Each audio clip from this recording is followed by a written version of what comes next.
Hello, welcome back to my YouTube channel. എല്ലാവർക്കും സുഖമാണെന്ന് വിശ്വസിക്കുന്നു. അങ്ങനെ ഓണമൊക്കെ എല്ലാവരും ഭംഗിയായിട്ട് സെലിബ്രേറ്റ് ചെയ്തു എന്നും ഞാൻ വിശ്വസിക്കുകയാണ്. എനിക്കും ഓണക്കോടി കിട്ടി കേട്ടോ. കുറേ വർഷങ്ങൾക്ക് ശേഷം എനിക്ക് ഒരു ഓണക്കോടി കിട്ടി. അതും പാവാടയും ബ്ലൗസ് തയ്ക്കാനുള്ള ഒരു തുണിയും, നല്ല പട്ടുപാടയല്ല, നോർമൽ പാവാടയും. ബ്ലൗസിൻ്റെ കളറൊക്കെ അടിപൊളിയാണ് കേട്ടോ. അപ്പോൾ അതൊക്കെ തയ്ച്ച് തുന്നിയിട്ടിട്ട് ഞാൻ ഒരു ദിവസം കാണിക്കാം. എനിക്കത് ഗിഫ്റ്റ് ചെയ്തത് മാം ആണ്. So thank you ma'am. അതൊരു സർപ്രൈസിങ് ആയിരുന്നു. പിന്നെ ഈ പരിപാടിയെല്ലാം കഴിഞ്ഞിട്ട് ഒരു കാപ്പി കുടിക്കാമെന്ന് വിചാരിച്ചു. നിങ്ങൾ വിചാരിക്കും ഇതെന്ത് കാപ്പിയാണ്? എടാ, ഇത് നോർമൽ കാപ്പിയാണ്. പക്ഷെ അത് ഇട്ട ആൾ നല്ല ഭംഗിക്ക് അതിനൊരു ഒരു ആർട്ടായിട്ട് തന്നെ ഫോം ചെയ്ത് എനിക്കതങ്ങനെ കണ്ടുകൊണ്ടിരിക്കാൻ തന്നെ തോന്നി. കാരണം അതൊരു വൈബായിരുന്നു ആ ഒരു കാപ്പി. ആ വൈബ് പിടിക്കുന്ന കൂട്ടത്തിൽ ഞാൻ നമ്മുടെ ബാക്ക്ഗ്രൗണ്ട് ആണ് ഈ എടുത്ത് വെച്ചിരിക്കുന്നത്. ഇൻ്റർനാഷണൽ എയർപോർട്ടിൻ്റെ ബാക്ക്ഗ്രൗണ്ടാണ് കേട്ടോ. നല്ല ലൈറ്റിങ്, ഓണമായിട്ട് അനുബന്ധിച്ച് അവർ കുറേ ലൈറ്റിങ്ങും കാര്യങ്ങളൊക്കെ ഇട്ടിട്ടുണ്ടായിരുന്നു. അപ്പോൾ അതാണ് ഇപ്പം നിങ്ങൾ ഈ കണ്ടുകൊണ്ടിരിക്കുന്നത്. എനിക്ക് ലൈറ്റിംഗ് ഒക്കെ ഭയങ്കര ഇഷ്ടമാണ്. പിന്നെ നേരെ ഷിഫ്റ്റിലോട്ട് കയറി. ഇതൊരു സിമ്പിൾ കുപ്പായമാണ് കേട്ടോ, ഫുൾ എടുക്കാൻ മറന്നുപോയി. പിന്നെ തിരിച്ച് രാവിലെ വീട്ടിലോട്ട് പോകുന്ന വഴിക്ക് ബ്രേക്ക്ഫാസ്റ്റൊക്കെ വാങ്ങിച്ചിട്ട് ഞാൻ പോവാണ്. ഇതൊരൊറ്റ കുപ്പായാണ്, നമ്മുടെ ട്രിവാൻഡ്രം മാക്സിൽ നിന്ന് വാങ്ങിച്ച, സിറ്റി സൈഡുള്ള. പക്ഷേ ഇത് ഒരു ചെറിയൊരു പ്രശ്നമുണ്ട്. വാങ്ങിച്ചപ്പം ഡ്രസ്സ് നോക്കി വാങ്ങിക്കണം എന്നൊക്കെ പറയുന്നത് വളരെ കറക്റ്റാണ്. പ്രശ്നമാണോ എന്ന് ചോദിച്ചാൽ പ്രശ്നം അല്ല, എന്നാൽ പ്രശ്നമാണോ എന്ന് ചോദിച്ചാൽ പ്രശ്നമാണ്. അതായത് ഇതിൻ്റെ കൈയൊക്കെ ഇങ്ങനെ തളതളാന്ന് ഇട്ട് കഴിഞ്ഞാൽ പിന്നെയും കൈ താഴോട്ട് അങ്ങനെ കിടക്കുക, ഒരു അഭംഗി, രസമില്ലായ്മ. പിന്നെ അത് മാത്രമല്ല, ഇതിൻ്റെ ബാക്ക് വശം നോക്ക്, ഇത്രയും ഓപ്പണിംഗ് ഉണ്ട്. ഇത് ഞാൻ വാങ്ങിച്ച് വീട്ടിൽ കൊണ്ടുവന്ന് കഴിഞ്ഞപ്പോഴാണ്. പക്ഷേ സംഭവം കൊള്ളാം, അങ്ങനെ അറിയത്തൊന്നുമില്ല.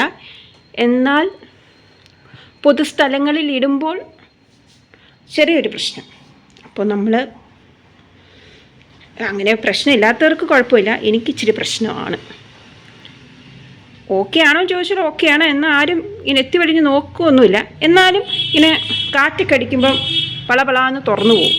സോ ഞാൻ തീരുമാനിച്ചത് എന്നാന്ന് വെച്ചാൽ ഇതിനെ നമ്മൾ നൈസായിട്ട് അടിക്കും. അടിച്ചടിച്ചടിച്ചടിച്ച് ഇവിടം വരെ അടിക്കും. പിന്നെ ഈ ജനാലയുടെ പ്രശ്നമുള്ളൂ. അതൊരു പ്രശ്നമല്ല, ഞാനതൊരു പ്രശ്നമായിട്ട് കാണുന്നില്ല. അതൊരു പ്രശ്നമേ അല്ല, അതൊരു ഫാഷനാണ്. പിന്നെ ഈ കൈയും കൂടെ നമുക്ക് അടിക്കണം. പിന്നെ ഈ കുപ്പായത്തിനൊരു ബെൽറ്റ് ഉണ്ടായിരുന്നേ. ആ ബെൽറ്റ് ഇതേ കളറിലുള്ള ബെൽറ്റായിരുന്നു ഈ ഒരു കോംബോ വരുന്നത്.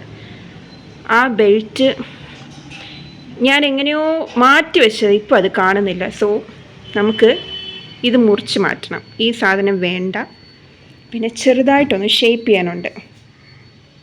അപ്പോൾ തുണി വാങ്ങിക്കുമ്പോൾ സൂക്ഷിച്ചും കണ്ടും വാങ്ങിക്കുക. പിന്നെ അതിൻ്റെ പുറത്ത് പൈസ കളയാൻ ഇടവരരുത്. ഇത് ചെറിയൊരു ഓർമ്മപ്പെടുത്തലാണ്, നിങ്ങൾക്കല്ല എനിക്ക്. കാര്യമില്ല, വീണ്ടും ഞാൻ ശങ്കരൻ തെങ്ങേ തന്നെയാണ്. ഇടിപ്പിച്ചിരിക്കുന്നത് കണ്ടുകൊണ്ട് ആരും ജലദോഷമെന്ന് വിചാരിക്കണ്ട. അതിഭീകരമായ ഒരു 10-15 തുമ്മലിന് ശേഷം എൻ്റെ മുഖം ഇങ്ങനെയായിരിക്കും.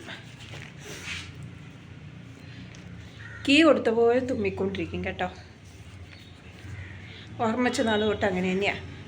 കാറ്റടിച്ചാൽ തുമ്മും, കാറ്റടിച്ചില്ലേ തുമ്മും. മുഖം ഇങ്ങോട്ട് ചെരിച്ചാൽ തുമ്മും, മുഖം ചെരിച്ചില്ലെങ്കിൽ തുമ്മും. അങ്ങനെ തുമ്മലുള്ള ഒരു ജീവിതം ഇങ്ങനെ അങ്ങ് പോകുന്നു. എന്തായാലും ഈവനിങ് ഒന്ന് പുറത്തിറങ്ങാമെന്ന് വിചാരിച്ചു. സോ ചുമ്മാ ഒരു വൈബ് പിടിക്കാമെന്നാണ് ഉദ്ദേശം. അപ്പോൾ ശരി. ആ പറഞ്ഞ വൈബ് നമ്മൾ പിടിക്കാൻ പോകുന്നത് അട്ടക്കുളങ്ങര ഏരിയയിലേക്കായിരുന്നു. അങ്ങനെ അട്ടക്കുളങ്ങര ഏരിയയിലേക്ക് പോകുന്ന വഴിക്ക് നമ്മൾ വീടിൻ്റെ അടുത്ത് തന്നെ ഒരു തുന്നൽക്കടയുണ്ട്. സോ ഓൾട്രേഷന് വേണ്ടി തുണി ഞാൻ അവിടെ കൊടുത്തു. പിന്നെ നേരെ നമ്മൾ അട്ടക്കുളങ്ങരയിലേക്ക് പോവാണ്. പക്ഷെ അന്ന് നമ്മൾ ആ പോകുന്ന വഴിക്ക് തന്നെ ഒരു വർക്ക്ഷോപ്പിൽ കയറിയിട്ട് നമ്മുടെ വണ്ടിക്ക് ചെറിയൊരു തകരാറ്. അവൻ്റെ ഹോണ് മര്യാദയ്ക്ക് അടിക്കുന്നില്ല. ചില സമയത്ത് വർക്കാവും, ചില സമയത്ത് വർക്കാവത്തില്ല. അപ്പോൾ എന്താ പ്രശ്നമെന്ന് അറിയാൻ ആ കടയിൽ കയറി, വർക്ക്ഷോപ്പിൽ കയറിയപ്പോഴത്തേനും ഹോണിന് ഉള്ള ഇഷ്യൂ എന്തോ വയറിൻ്റെ ഇഷ്യൂ ആണ്. സോ അത് റെക്ടിഫൈ ചെയ്തു. അവൻ പൂർവാധികം ശക്തിയോട് കൂടിയിട്ട് ഹോൺ അടിക്കാൻ തുടങ്ങി. അങ്ങനെ വണ്ടിയും ശരിയാക്കി ഞങ്ങൾ വീണ്ടും അങ്ങനെ അട്ടക്കുളങ്ങരയിലേക്ക് പോയി. അട്ടക്കുളങ്ങരയിലേക്ക് പോകാൻ കാരണം എന്നാന്ന് വെച്ചാൽ അവിടെ പാനിപ്പൂരി PhD എന്ന് പറഞ്ഞിട്ട് ഒരു കടയുണ്ട് കേട്ടോ.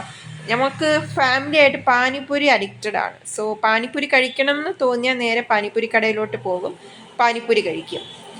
നോർത്ത് ഡിഷിൽ എനിക്ക് ഏറ്റവും ഇഷ്ടം പാനിപ്പൂരിയാണ്. പാനിപ്പൂരി, ദഹിപ്പൂരി, മസാലപ്പൂരി, ഭേൽപൂരി ഒന്നും എനിക്ക് അത്ര താല്പര്യമില്ല. പാനിപ്പൂരി, ദഹിപ്പൂരിയാണ് കുറച്ചും കൂടെ എനിക്കിഷ്ടം.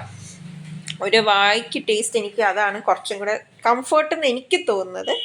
പിന്നെ ഹൈജീൻ ഞാൻ ഗ്യാരണ്ടി കേട്ടോ. ഞാൻ ഹൈജീനുള്ള കടകൾ തപ്പിപ്പിടിച്ച് പപ്പയും ഞാനും കൂടെ തപ്പിപ്പിടിച്ചേ പോകാറുള്ളൂ. സോ ഹൈജീൻ്റെ കാര്യത്തിൽ 100% നിങ്ങൾക്ക് ഞാൻ ഗ്യാരണ്ടിയാണ്. അപ്പോൾ ട്രിവാൻഡ്രത്തുള്ളവർക്ക് അട്ടക്കുളങ്ങരയിലെ PhD പാനിപ്പൂരി നിങ്ങൾക്ക് പോയി കഴിച്ച് നോക്കാം കേട്ടോ. കഴിച്ച് നോക്കുക, എന്നിട്ട് നിങ്ങൾ കമൻറ്റ് രേഖപ്പെടുത്തുക. പിന്നെന്താ, അത്രയേ ഉള്ളൂ വ്ളോഗ്. ഇതൊരു കൊച്ചു വ്ളോഗാണ്. ഇതാണ് ഞാൻ പറഞ്ഞ ദഹിപ്പൂരി കേട്ടോ.